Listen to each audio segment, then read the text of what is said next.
आजाद हुआ 1947 में, पर जम्मू एंड कश्मीर को इस देश का हिस्सा बनने में पूरे 70 साल लग गए। आइए जानते हैं आखिर ऐसा कैसे मुमकिन हुआ। और मैं आपको बता दूं कि ये सभी चीजें मुमकिन हुई 2 आर्टिकल से, आर्टिकल 370 एंड 35A। ये एक एक्ट एक डेट पे, यानी कि 5 अगस्त 2019 को, इस डेट के बाद बच्चों पूरे इंडिया का नक्शा ही बदल गया। आइए मिलकर जानते हैं इस चैप्टर के अंदर क्या क्या ऐसी चीजें हैं जो आपके एग्जाम पॉइंट ऑफ व्यू से बेटा बहुत ही ज्यादा जरूरी हैं। एंड मैं आपको ये बात बता दूं कि ये चैप्टर कंप्लीट देख दोगे तो बेटा आपको 2 नंबर जो इस चैप्टर के बन रहे हैं वो पूरे मिल ही जाएंगे। मैं हूं आपकी पल्लवी मैम और आइए जल्दी शुरू करते हैं आपके आज के chapter. Welcome back to your very own platform of J K Boswala. प्यारे बच्चों, लेट्स स्टार्ट योर चैप्टर। और ये चैप्टर आपके सिविक्स का आखिरी चैप्टर है, एक बार आखिरी बार। आइए जल्दी से शुरू करते हैं आपका ये gun shot, Jammu and Kashmir reorganisation act 2019। Tada, this is the most awaited chapter. Okay बच्चों, लेट्स स्टार्ट। तो देखिए, आपको ये चीज ऑलरेडी पता है कि आपको सभी के सभी टॉपिक्स के नोट्स कहां पर मिलेंगे।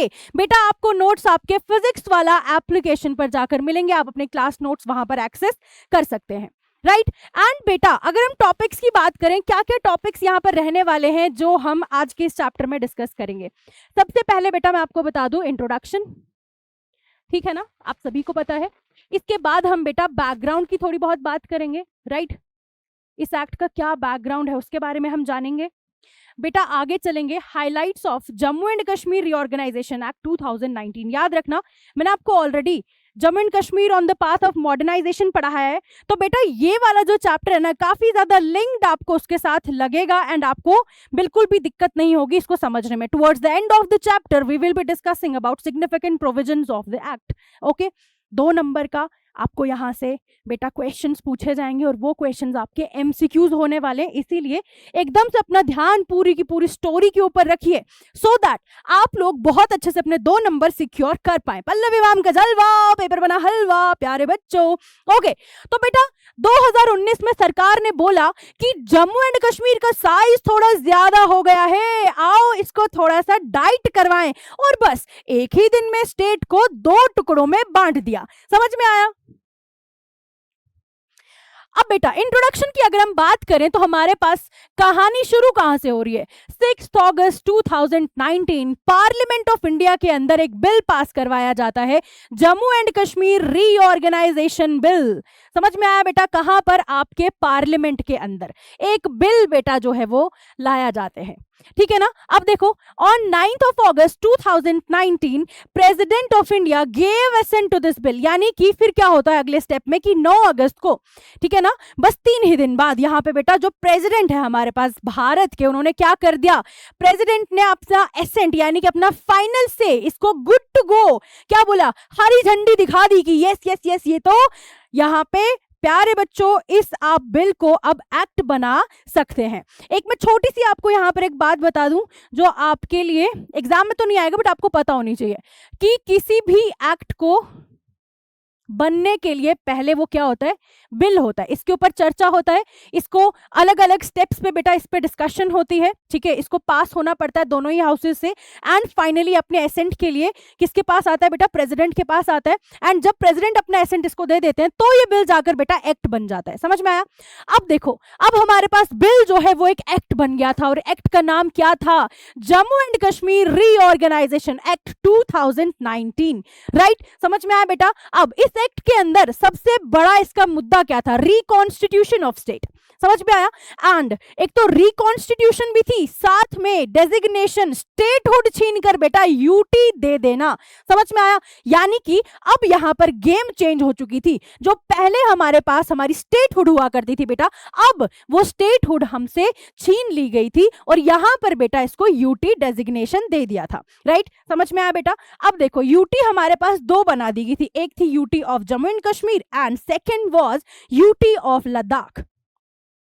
अब देखो, this act came into effect from 31 अक्टूबर 2019, यानी 31 अक्टूबर 2019 में ये एक्ट हमारे पास कंप्लीटली यहाँ पर बेटा लागू हो चुका था, ठीक है ना, एकदम से ये अब यहाँ पे इंप्लीमेंट हो चुका था, ठीक है। और क्या बताया गया कि जितने भी सेंट्रल लॉज हैं, यानी सेंटर के बेटा जितने भी लॉज हैं, और लगभग 106 लॉज बताया गया कि वो हमारे पास दोनों ही यूटीज पे एप्लीकेबल होंगे, यानी कि जे&के की यूटी पर भी and the UT of Ladakh, दोनों पे ही ये 106 जो हमारे पास बेटा सेंट्रल लॉज हैं वो एप्लीकेबल होंगे। एंड एक और चीज यहां पर बताई थी कि यहां पर जो हमारा ना खुद का स्टेट का कॉन्स्टिट्यूशन हुआ करता था, ठीक है ना, हमारा खुद का कॉन्स्टिट्यूशन हुआ करता था, तो हमारे कॉन्स्टिट्यूशन के होने के बाद यहां पर क्या लाया बेटा, उसको रिपेल कर दिया गया, यहां पर नए सेंट्रल लॉज इंप्लीमेंट करवा दिए गए, एंड साथ ही में यह बताया गया कि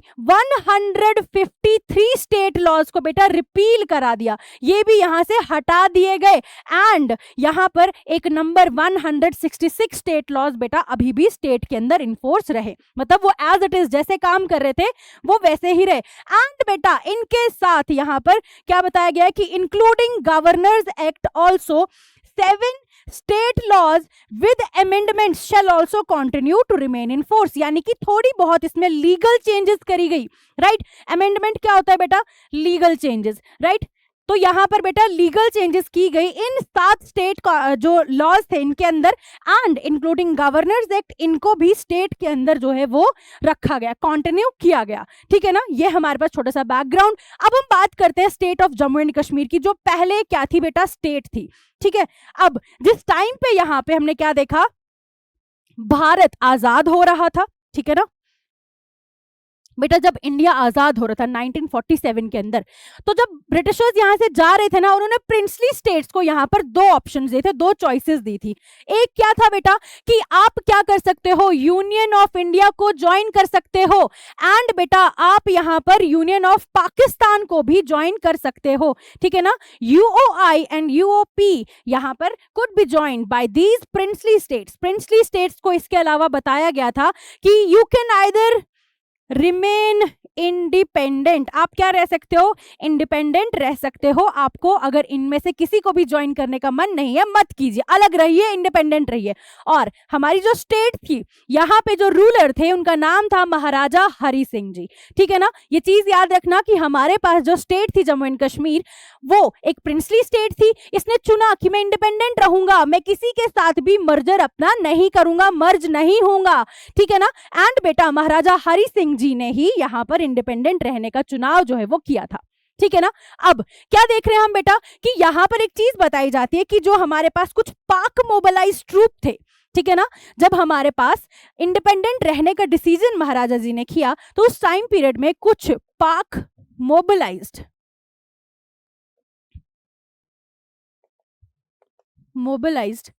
ट्रूप्स थे।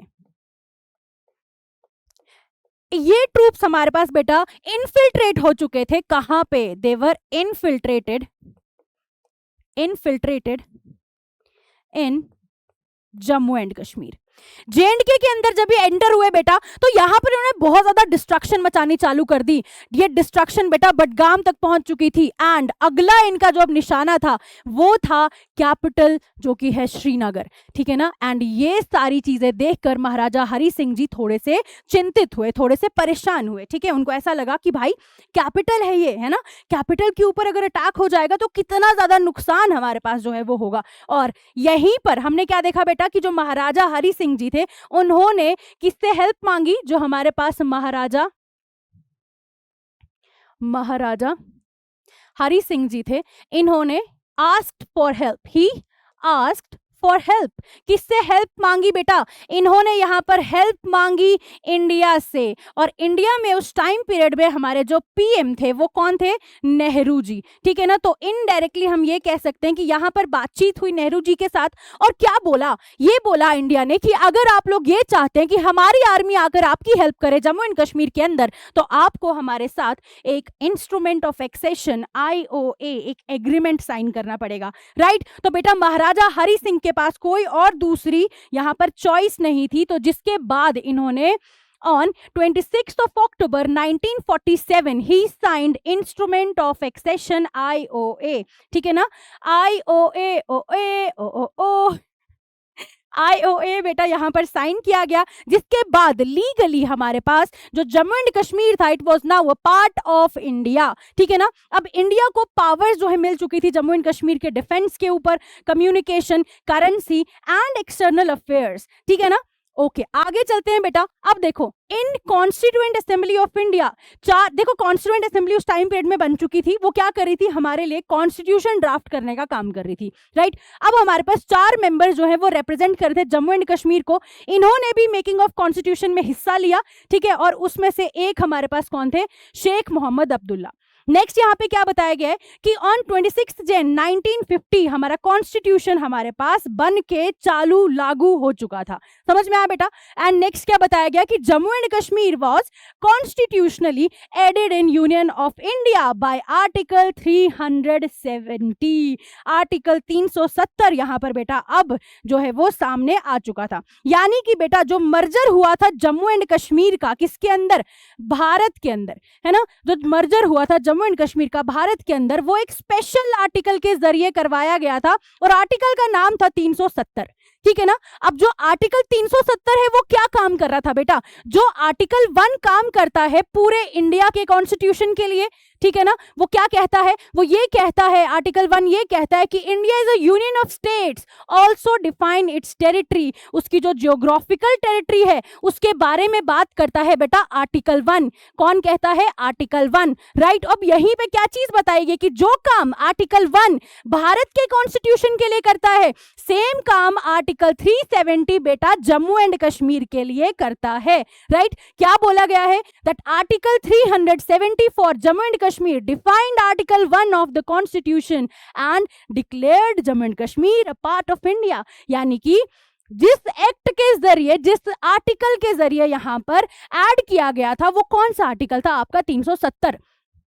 और बेटा हमारे पास जो आर्टिकल 370 है इसमें कुछ स्पेशल ऑटोनॉमी थी, कुछ स्पेशल पावर्स यहाँ पर जम्मू एंड कश्मीर को दी गई थी, ठीक है। यानी कि वो अपना कॉन्स्टिट्यूशन बना सकते हैं and it limited the application of Indian laws, जितने भी सेंट्रल लॉज थे वो सब के सब यहाँ पर इंप्लीमेंट नहीं होंगे, कुछ स्पेशल ऑटोनॉमी यहाँ पर मिलेगी। जम्मू एंड कश्मीर अपना फ्लैग रख सकता था, अपना कॉन्स्टिट्यूशन था उसका, समझ में आया बेटा। एंड हमने क्या देखा, it was incorporated in constitution of India and हमने क्या देखा, यूनियन पार्लियामेंट लॉज रिक्वायर्ड। यहां पर एक चीज इन्होंने बताई गई थी, जब ये चीजें मर्जर हुआ था ना, जब 370 इन्होंने लागू किया था, तब इन्होंने क्या बोला था बेटा कि यूनियन पार्लियामेंट के जितने भी लॉज हैं इनको consultation and concurrence of Jammu and Kashmir state government लेनी पड़ेगी इन केस अगर कोई भी चेंजेस यहां पर ये करना चाहते हैं। दैट मीन्स अगर आर्टिकल 370 यहां पर लागू कर दिया गया था, उसी आर्टिकल के साथ ये चीज भी बताई गई थी कि इन फ्यूचर अगर कोई भी चेंजेस यहां पर रिक्वायर्ड होंगी, नीडेड होंगी,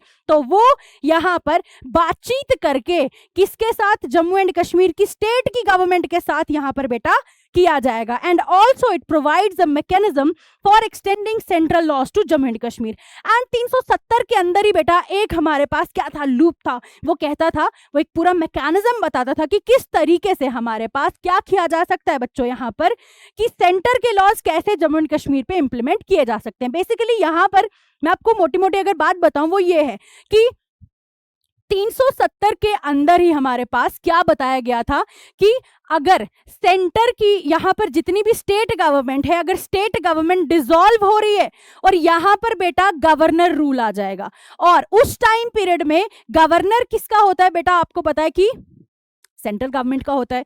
तो अगर यहां पर कोई भी चेंजेस करवानी होंगी तो जम्मू एंड कश्मीर में गवर्नर रूल है, तो गवर्नर तो उसको एक्शन दे देगा, राइट। तो ये चीज यहां पर हमें थोड़ी सी समझने वाली थी। अब नेक्स्ट चलते हैं बेटा। अब क्या बताया, जम्मू एंड कश्मीर अपना कॉन्स्टिट्यूशन रख सकता था, चिल, ठीक है बेटा, अपना फ्लैग रख सकता था, अपनी ऑटोनॉमी, अपनी मतलब फ्रीडम थी उसकी, अपनी आजादी थी उसकी, राइट।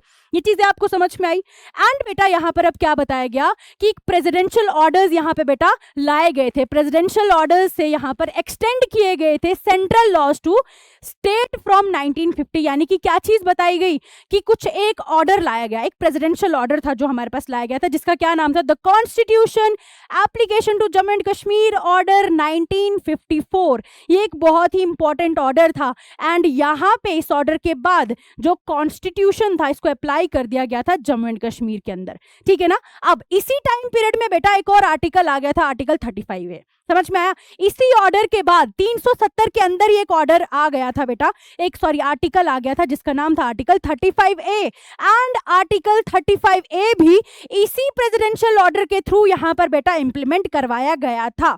समझ में आया बेटा। कब इंप्लीमेंट हुआ था ये? 14 मई 1954 को अंडर आर्टिकल 370, यानी कि 370 ने भी हमें अपना कॉन्स्टिट्यूशन, अपनी ऑटोनॉमी, अपना फ्लैग दे दिया। इसी के साथ एक प्रेसिडेंशियल ऑर्डर आया। कब आया बेटा? 1954 14 मई को, एंड इस प्रेसिडेंशियल ऑर्डर ने यहां पर जम्मू एंड कश्मीर को आर्टिकल 35A दे दिया। आर्टिकल 35A हमें कुछ स्पेशल खतरनाक चीज बेनिफिट्स बेटा दे रहा था। बेनिफिट्स क्या थे? हमें इसने परमानेंट रेजिडेंट्स बना दिया था बेटा। आपने देखा होगा कि हम क्या बन चुके थे, यहाँ पे हम अपनी स्टेट के परमानेंट रेजिडेंट्स थे, यहाँ पर हम ही लोगों को ज्यादा प्रिविलेजेस जो है वो दी जा रही थी, राइट। ये सारी चीजें यहाँ पर अच्छे से हो रही थी। फिर हमने क्या देखा बच्चा? अब देखो कमेंट्स में आप लोग मुझे जरूर से बताना कि आर्टिकल 370 हमारे पास क्या था एंड आर्टिकल 35A हमारे पास क्या था, ठीक है। यही दो आर्टिकल्स के अराउंड यहाँ पर पूरी बात हो रही है बेटा। ऑन 5 अगस्त 2019, ये तो बैकग्राउंड था ना। अब 5 अगस्त 2019 को प्रेसिडेंट ऑफ इंडिया ने एक और ऑर्डर बेटा इशू किया अंडर आर्टिकल 370। अब वो क्या था बेटा? अंडर आर्टिकल 370 वो क्या था कि the constitution application to Jammu and Kashmir order 2019 it superseded all presidential orders, यानी कि पीछे जितने भी प्रेसिडेंशियल ऑर्डर्स आए थे वो सभी यहां पर खारिज किए जाते हैं और यहां से आगे जो नई चीजें लाई गई है बेटा वो चीजें चलेंगी, ठीक है ना। अब देखो एक रेजोल्यूशन यहां पर बेटा दोनों हाउसेस से पास करवाया गया था, जिसके बेसिस पे प्रेसिडेंट ने एक दूसरा ऑर्डर निकाला। कब? 6 अगस्त 2019 को। एंड इसी के बाद यहां पर इन्होंने डिक्लेयर कर दिया था कि जितने भी क्लॉजेज हैं बेटा आर्टिकल 370 के, except clause 1 to be inoperative. Article 370 का क्लॉज 1 क्या कहता था बेटा कि यहां पर जब इमरजेंसी जो है उस टाइम पीरियड में कौन यहां पर सेंटर जो है अपना रूल कर सकता है, ठीक है ना। तो हमने देखा कि ये सारी चीजें हुई। एंड एक चीज आपको जो है वो मैंने यहाँ पे आपके लिए टेक्स्ट लिखा हुआ लाया है, वो क्या है कि इंडिया को जो कॉन्स्टिट्यूशन है वो जम्मू एंड कश्मीर पे तभी लागू होगा जब स्टेट गवर्नमेंट और प्रेसिडेंट ऑफ इंडिया मिलके डिसाइड करेंगे, ठीक है ना, कि किस पार्ट को अप्लाई करना है और किसको नहीं। अगर कुछ एक्सेप्शंस चाहिए थी तो वो भी हो सकते थे। ये सारी चीजें यहाँ पर बेटा पहले हमें बताई गई थी। अब देखो all laws of the constitution of India अब अप्लाई कर दिए गए थे किसके ऊपर? जम्मू एंड कश्मीर की गवर्नमेंट के ऊपर। एंड सेम दिन पे 6 अगस्त 2019 एक और बिल बेटा पास की गई थी जिसका नाम था Jammu and Kashmir reorganisation act 2019। And इसी एक्ट के बाद जम्मू एंड कश्मीर को बेटा डिवाइड कर दिया गया था UT of जे&के and UT of Ladakh के अंदर, ठीक है ना। अब देखो इस एक्ट के क्या क्या ऐसे हाइलाइट्स थे जिनके बारे में हम थोड़ी बहुत बात कर सकते हैं बेटा। सबसे पहला पॉइंट यहां पर बताया गया है कि प्रोविजन ऑफ आर्टिकल कौन सा आर्टिकल बेटा?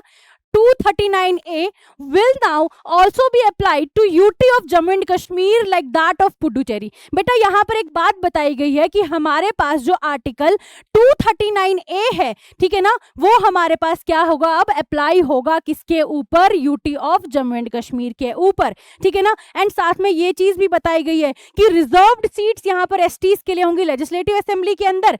एंड बेटा नंबर ऑफ सीट्स जो हमारे पास लेजिस्लेटिव असेंबली की हैं वो 107 से हमारे पास 114 कर दी गई थी, यानी कि यहां पर इंक्रीज जो है वो देखा गया था, राइट। नेक्स्ट हमारे पास आ जाएगा significant provisions of the act. सबसे पहला क्या था? Formation of UT of Ladakh, यानी कि यहां पर एक और चीज फॉर्म की गई थी। हमारा जो पहले स्टेट कॉमन हुआ करता था जम्मू एंड कश्मीर, उधर से लद्दाख को अलग कर दिया गया था, ठीक है ना। यूटी ऑफ लद्दाख बना दिया गया था बेटा, जिसके अंदर आपकी क्या क्या चीजें आ रही थी? Kargil and Leh, right. अब देखो it came into being on the same day जब जम्मू एंड कश्मीर की UT I, that is 31 October 2019। And यहाँ पे कोई भी लेजिस्लेटिव असेंबली नहीं थी बेटा, ठीक है ना। And it was directly under the control of president and governed by the lieutenant governor. LG यहाँ पर बेटा रूल करेंगे किसकी निगरानी में? Under the control of president. Second similar lines पे क्या होगा बेटा, जब हमने देखा कि फॉर्मेशन किया जा रहा है किसका, जम्मू एंड कश्मीर का, ये भी एक यूटी थी, ठीक है, ये देखो इस तरीके से अब बट चुका था बेटा। ये हमारे पास कब हो रहा है, ये भी सेम डेट पे ऑन October 31, 2019, ठीक है ना। एंड यहां पर एक चीज डिफरेंट थी बेटा कि हमारी स्टेट असेंबली जो है वो हमारे पास थी, हैविंग अ स्टेट असेंबली, ठीक है ना, लेजिस्लेटिव असेंबली हमारे पास थी। It was also under the control of president and govern by the LG, right. अब लेजिस्लेटिव असेंबली की सीट्स हमारे पास 107 थी, जिसके अंदर 24 सीट्स जो है बेटा वो रेजिडेंट्स ऑफ पीओके यानी कि पाक ऑक्यूपाइड जेके, पीओके या फिर इसको आप पीओजेके भी बोलते हैं बेटा, ठीक है, पीओके या पीओजेके भी बेटा इसको बोला जाता है। तो यहां पर इन लोगों के लिए 24 सीटें जो है वो बेटा रिजर्व करके रखी गई थी। एलजी यहां पर नॉमिनेट करते हैं 2 विमेन मेंबर्स को, ठीक है ना। नेक्स्ट आपके पास क्या है बेटा, सेम था कि यहाँ पे जो असेंबली का टेन्योर होगा सेम वो 5 इयर्स रहेगा, बट इसका कोई काउंसिल नहीं होगा, ठीक है। UT having ministerial council of 8 ministers, 8 ministers हमारे पास यहाँ पर होंगे, ठीक है ना, बट उनका बेटा क्या रहेगा, एक चीफ मिनिस्टर इनका हेड जो है वो रहेगा, ठीक। अब रिजर्वेशन किसके किसके लिए लाई, देखो रिजर्वेशन मतलब इक्वल अपॉर्चुनिटी सबके लिए। अब यहां पर हम रिजर्वेशन की बात करें बेटा तो एससीज, एसटीज और ओबीसीज के लिए रिजर्वेशन लाई गई दोनों ही यूटीज के अंदर, समझ में आया, यानी कि यूटी ऑफ जेके एंड बेटा UT of JK and UT of Ladakh, दोनों के ही यहां पर क्या बताया गया, दोनों के ही लिए यह रिजर्वेशन यहां पर लाई गई थी, ठीक है ना। अब आगे देखते हैं एप्लीकेशन ऑफ सेंट्रल लॉज। मैंने आपको ऑलरेडी बताया कि 106 सेंट्रल लॉज को अप्लाई किया गया था यहां पर जम्मू एंड कश्मीर के अंदर, ठीक है ना। इसमें से 153 को रिपील कर दिया गया था जो पुराने एग्जिस्टिंग लॉज थे यूटी के, ठीक है, स्टेट के, सॉरी, बाद में यूटी बना। एंड हमने क्या देखा बेटा कि 166 को यहां पर रखा गया था, उसके साथ एडिशनल 7 में अमेंडमेंट करके उनको भी चलाया गया था। All central laws were now applicable to both the UTs, दोनों पर ही सेंटर के लॉज चालू हो चुके थे। 106 सेंट्रल लॉज इंप्लीमेंट किए गए थे तुरंत, ठीक है बेटा, इमीडिएटली इनको यहां पर लाया गया था, ठीक है। नेक्स्ट अब बेटा एप्लीकेशन की अगर हम बात करें तो सेंट्रल लॉज में हम कौन से लॉज यहां पर देख रहे थे, the right of children to free and compulsory education act 2009, ठीक है, बहुत अच्छा एक्ट था। The right to information act 2005, बढ़िया। The scheduled caste and scheduled tribe prevention of atrocities act 1989, यानी कि एससीज एसटीज के साथ कोई भी डिस्क्रिमिनेशन बेटा यहां पर अगर कोई करेगा तो वो एक बेटा पनिशेबल ऑफेंस होगा, ठीक है ना, उसको यहां पर सजा मिलेगी। एंड बेटा आईपीसी कोड जो आपका इंडियन पेनल कोड जो अब चेंज हो चुका है, ठीक है ना, बीएनएस, तो 1860 का वो भी इंप्लीमेंट कराया गया था, अब तो चेंज हो गया। एंड बेटा एक और इंपॉर्टेंट चीज थी चिज, वो क्या था बेटा कि जो यहां पर हाई कोर्ट रहेगा ना, ठीक है, वो कॉमन होगा दोनों ही के लिए, और high court of Jammu and Kashmir will act as the high court for UT of Ladakh also, ठीक है ना, मतलब दोनों का ही कॉमन यहां पर हाई कोर्ट जो है वो रहेगा। ये आपको देखने को मिल रहा है किस तरीके से कि एक कॉमन हाई कोर्ट यहां पर होगा हमारा जेके के लिए भी बेटा एंड लद्दाख के लिए भी, ठीक है, दोनों ही यूनियन टेरिटरीज के लिए। ये हमारे पास एक छोटू सा चैप्टर था बेटा, ठीक है ना। एंड लास्ट इसका जो पार्ट है एक्ट का that was representation in the parliament. Parliament के अंदर 6 लोकसभा सीट्स बेटा रहेंगी, जिसमें से 5 सीट्स अगर हम देखें तो that was for UT of Jammu and Kashmir, and 1 seat बेटा किसको दी गई, यूटी ऑफ लद्दाख को दी गई, ठीक है ना। राज्यसभा के अंदर अगर हम देखें तो वो क्या थे बेटा, 4 मेंबर्स रहेंगे। ये चीज यहां पर बताई गई है कि 6 लोकसभा की सीट्स थी, याद रखना 6 लोकसभा सीट्स थी, 5 जेके को दे दी, 1 बेटा लद्दाख को दे दी, ठीक है। एंड हमने क्या देखा बेटा यहां पर कि 4 मेंबर्स जो है वो राज्यसभा के अंदर भी होंगे, ठीक है। अब देखो यहां पर जो हमने देखा कि उस टाइम पीरियड में जो लद्दाख का यहां पर जिक्र हो रहा था, लद्दाख को उस टाइम पीरियड में ऐसी चीजें बताई गई थी कि वो आज भी डिमांड कर रहा है स्टेटहुड की, है ना। आप लोगों को ऑलरेडी पता है कि लद्दाख के अंदर कितना ज्यादा प्रोटेस्ट चल रहा है, जितने भी वहां पे प्रोटेस्ट हो रहे हैं वो जेनजीज के द्वारा किए जा रहे हैं। एंड जेनजीज बेटा वहां पर क्या चाहते हैं, वो डिमांड कर रहे हैं कि भाई हमें तो स्टेटहुड चाहिए यहाँ पर वापस, है ना, हमारी स्टेटहुड हमें वापस दे दो। एंड साथ में बेटा वो क्या चाहते हैं, वो यहाँ पर कुछ स्पेशल प्रिविलेजेस भी चाहते हैं, स्पेशल स्टेटस भी चाहते हैं, ठीक है ना। तो ये तो स्टोरी है भाई लद्दाख की, आप लोगों ने ऑलरेडी न्यूज में भी देखा होगा, ठीक है। अब यहां पर आप लोगों का होमवर्क क्या रहेगा बेटा, article 370 article 35A and article 239A बेटा आप लोग क्या बताएंगे हमें कमेंट सेक्शन के अंदर बताएंगे, right. And this was all for today's chapter. इस चैप्टर के अंदर से आपको 2 एमसीक्यूज आने वाले हैं। अगर आपने आज की क्लास बहुत अच्छे से अटेंड किए, डेफिनेटली बेटा आपको बहुत अच्छे मार्क्स मिल जाएंगे, 2 नंबर तो डेफिनेटली मिल ही जाएंगे, राइट। अब ये देखिए, ये 2 हमारे यहाँ पर official Telegram and WhatsApp group के QR कोड्स, इनको स्कैन करने के बाद आप हमारे ग्रुप्स में ज्वाइन हो सकते हैं। थैंक यू सो मच बेटा for being so loving, being so polite and best of luck यार। तैयारी इतनी जोरदार करो ना कि तुम्हारे जो रिजल्ट्स हैं वो एकदम तुम्हारे चर्चे लगा दे तुम्हारे शहर के अंदर, ठीक है। तो भाई मिलते हैं एक नई वीडियो के साथ, तब तक के लिए अपना ध्यान रखो, bye bye, take care, I love you all.